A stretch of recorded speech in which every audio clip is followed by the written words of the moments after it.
issue and you're losing by 3, and yes, it's correctable. Taylor Green, Bobby and I looked about 5 quarterbacks, and Bobby was the first offer of Taylor Green out of high school at Missouri State, and we knew he wanted, there's a possibility he wanted to come back to Texas or come back home. And so sat down there and said, that's the one I want. What you think, Bobby? That's the one I want. I said, okay, let's go get him. Whoever you decide, but we're on the same page here. And then Bobby went out and got him. And, man, he's a leadingist, culture, hard-working. I mean, he's something special in that. And obviously, if you saw the spring game, he can throw, and we haven't seen how he can run yet, but he can. Front row on the right.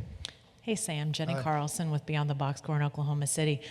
You've talked before about growing up a Sooner fan. I'm wondering if you can rewind a little bit on your memories of growing up watching the Sooners as a kid in Grove, and then just what it's like for you to have that history as a fan and now see them in the SEC, just how that wraps in your brain.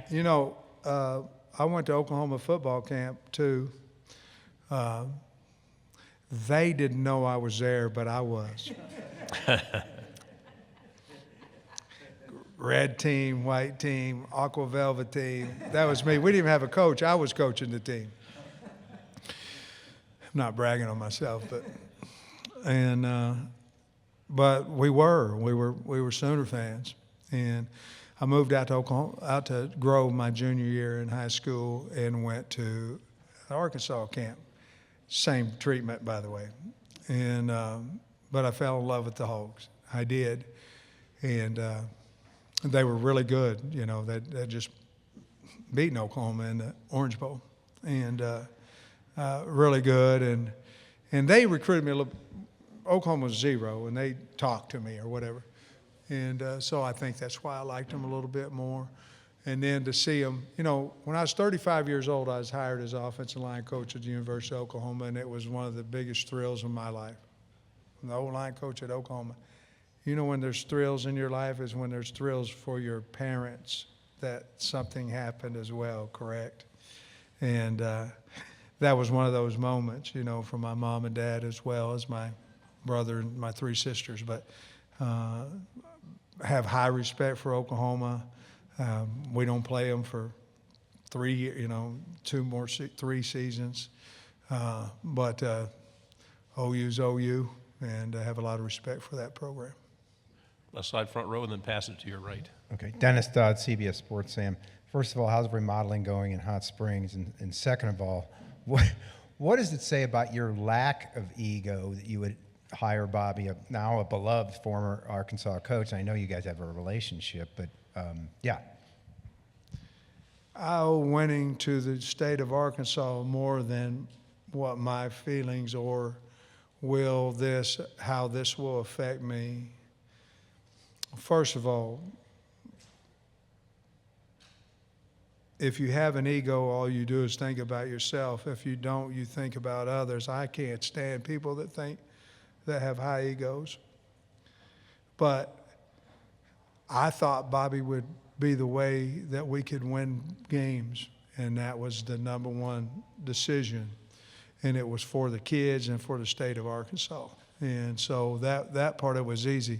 We got a new pool house, and I got some floors done, and it looks bad to the bone, baby.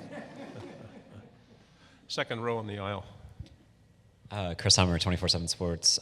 Just 2 years ago at this event, you were coming off a 9-4 season, and we're one of the most popular coaches in the country. Now, Well, I'm popular now, just the wrong way. Well, I was going to say, fair or not. I'm hot. I was wondering, fair or not, like you are popping up on those lists. How do you think about the way I'm narrative... like start of the list. How do you think about the way narratives can shift in this sport in such a short amount of time? Yeah, isn't it crazy?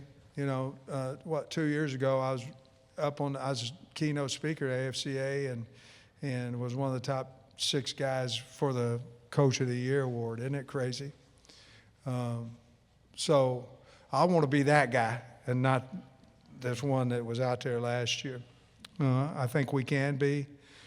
Listen, what's fair is fair. I mean, if you're going to get patted on the back, you're going to get punched in the gut. And what's fair is fair. And to be honest with you, the only one that can really control the hot seat is me and what we do with our football team. And it's never been about me, so I'm really not concerned about it. I'm concerned about the state, the players, and our staff. And we got a good football team. Thanks for the question, though. On the in front row. Hey, Coach. Jacques Doucet, WAFB in Baton Rouge. You talked about the need to finish the close games. The LSU game has been a field goal game every year. Seems 4 like. years, 3 points. Yeah, and the last two didn't go your way. So can you just talk about that series? And Yeah, plan you know, I think you go back and you look at it with your staff and you go, okay, at this point, well, I know we don't want to give up a big one. We're dying a slow death. Let's go. Let's go. Let's go. Let's attack. Let's do whatever that may be. Or, hey, look, man, let's play action on first down. Let's see if we can't get a chunk here instead of grinding it out. I have been probably the biggest negative about it is me because I'm wanting to score with no time left on the clock. You know what I mean? I'm wanting to take it down and do all this stuff. I think it's more important to get the lead than it is to, or tie the game than it is to how much time is left on the clock. So we've changed a little bit about that. LSU and us is a rivalry, so it's going to be, I think, probably more for us than it is for them. But it has been a 3-point game. Unfortunately, we've only won one of those 4 meetings since I've been the head coach. But we're looking forward to playing them. I believe it's a night game this year as well. But high respect for the program. But I believe it'll be another close game. We got to figure out how to win it. Left side, third row.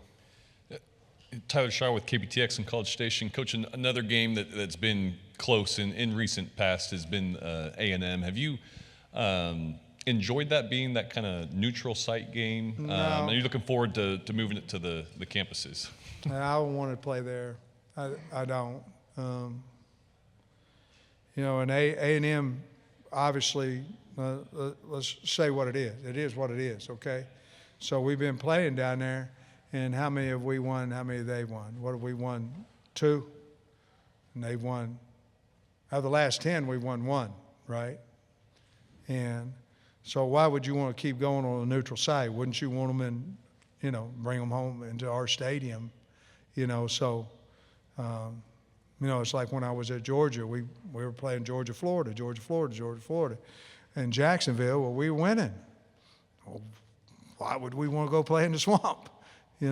So, I think this is the last year of it, correct? And A&M got a really good team. We've had some really good games down there. Unfortunately, with them too, we've won 1, lost 3. So we'll see what happens this year. On the aisle, on the right. Coach Pittman, Corey LeBounty, WNSP 105.5 in Mobile, Alabama. Entering your 5th season, you've had some ups and downs, but as far as consistency is concerned, what do you feel you and your staff have to do to maintain that consistency in order for us media members to get more clips of "I like a cold beer" afterwards? Man. I'm trying to get my mind off that cold beer,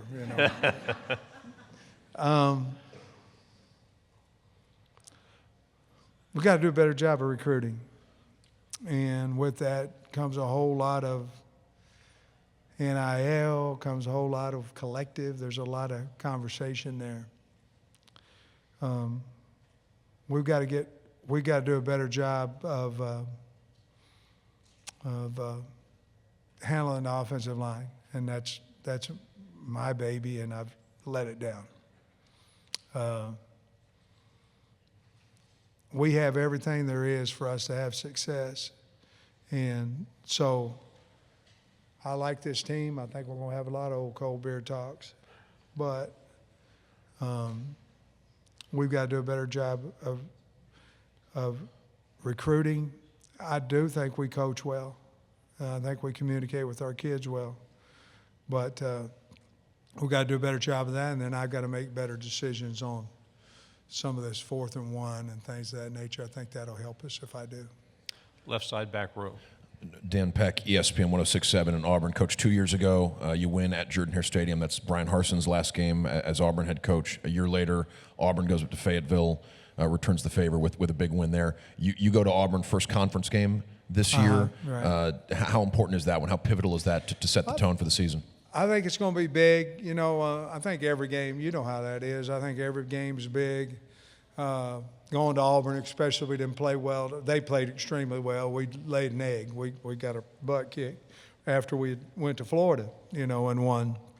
But they were much better. They had a good team that day. It was a phenomenal team. So I think there's a lot of importance to everybody to open that SEC opener up with a win, and certainly that's going to be a big game. And it's hard to play in Jordan-Hare. I mean, it's hard to play up there. Wish we had more time. We have one final question on the right, 4th row. Yeah, Coach. Evan Camico, Pig Trail Nation. Walking around this morning and seeing Texas and Oklahoma and all of the logos up, is it surreal? Has it set in that they're officially a part of the SEC? Yeah, you know, yeah. I mean, we've been talking about it for a while. And so, I'm excited they're coming in. I mean,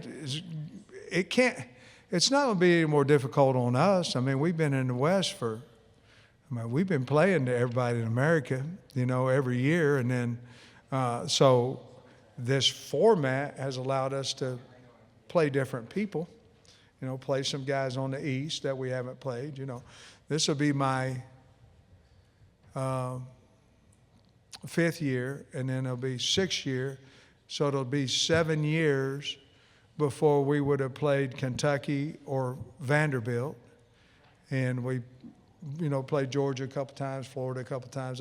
But my point being is that you shouldn't go 7 years and not play somebody in your conference. And we haven't played Vandy or Coach Stoops' wonderful team there at Kentucky. We haven't played them. It wouldn't have been 7 years. So I like the new format. Obviously, you're going to play Oklahoma and Texas, and they got good teams, but I like the new format.